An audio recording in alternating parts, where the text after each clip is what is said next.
Përshëndetje të nderuar zonja dhe zotrim, përshëndetje të dashur miq, ja ku po ritakojmë sërish me mua Trona Lilin, pikërisht këtu në kanalin Monitor TV për të ndarë një letër për fenomenin shqiptar. Mimoza Ahmeti, gruaja që në fakt na bëri të gjithë për vete, na pasionoi të gjithëve, e ndjekim të gjithë me ngashërim këtë fermë dhe sonte është finalja e madhe.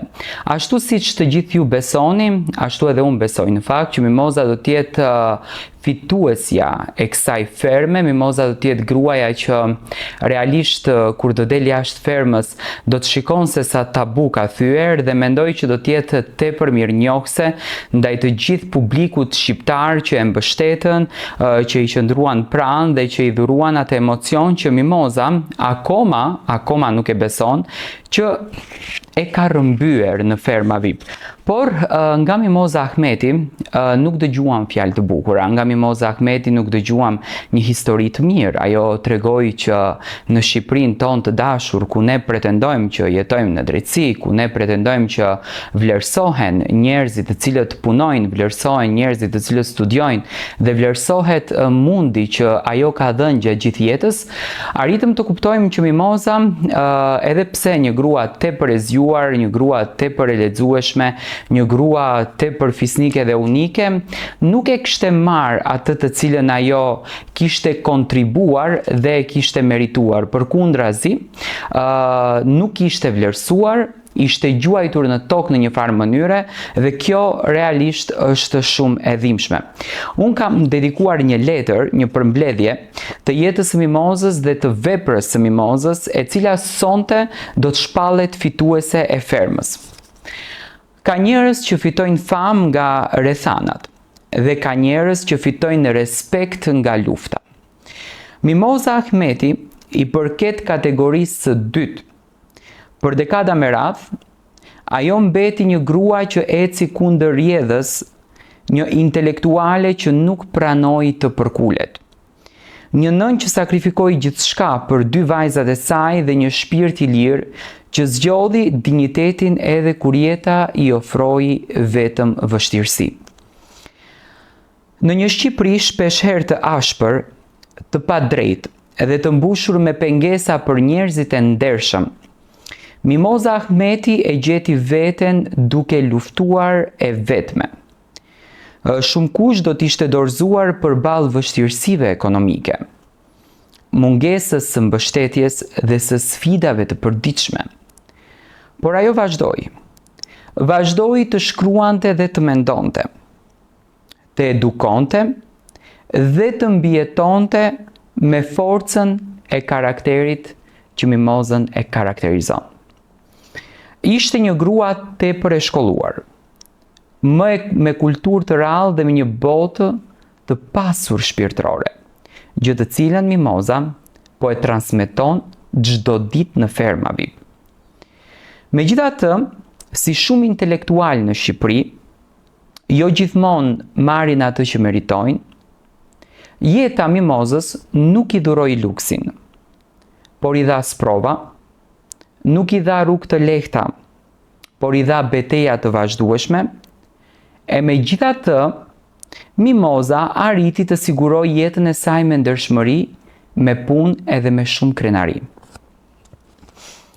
Ka momente kur një njeri nuk matet me pasurinë që zotëron, por me forcën për të vazhduar kur nuk ka asnjë gjë.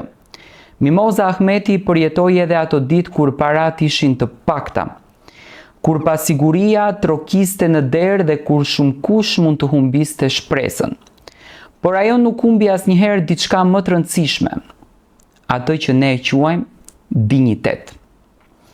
Dinjiteti ishte pasuria e saj e madhe, një pasuri që nuk mund të blihet, nuk mund të merret dhe nuk mund të shkatërrohet. Ajo qëndroi e fortë, e drejtë dhe shumë krenare, edhe kur jeta nuk ishte e drejtë me të. Edhe kur rruga u bë e vështirë, ajo përsëri vazhdoi që të ecë.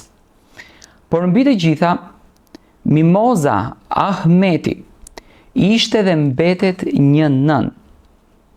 Një nën që rriti vajzat e saj me dashuri, me përkushtim dhe me besimin se bota mund të bëhet edhe më e mirë. Një nënë që nuk i edukoi vetëm për të mbijetuar, por për të dashur jetën, bien, kulturën dhe njerëzit. Në heshtje, larg duar trokitjeve, ajo ndërtoi një trashëgimi që vlen më shumë se çdo famë e përkohshme. Pikërisht për këtë arsye, publiku e pa në sy tjetër kur hyri në ferma VIP. Shumë njerëz zbuluan një grua që nuk ishte vetëm poetja e njohur, por edhe një njeri brisht, i ndjeshëm, i sinqert dhe i vërtet.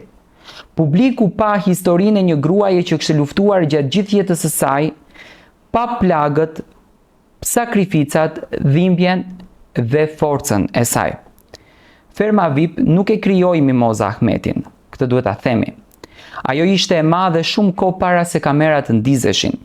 Por Ferma VIP i dha mundësinë publikut të shihte njeriun pas emrit, gruan pas poetes, nënën pas figurës publike dhe pikërisht aty ajo u shndrua në një fenomen njerëzor.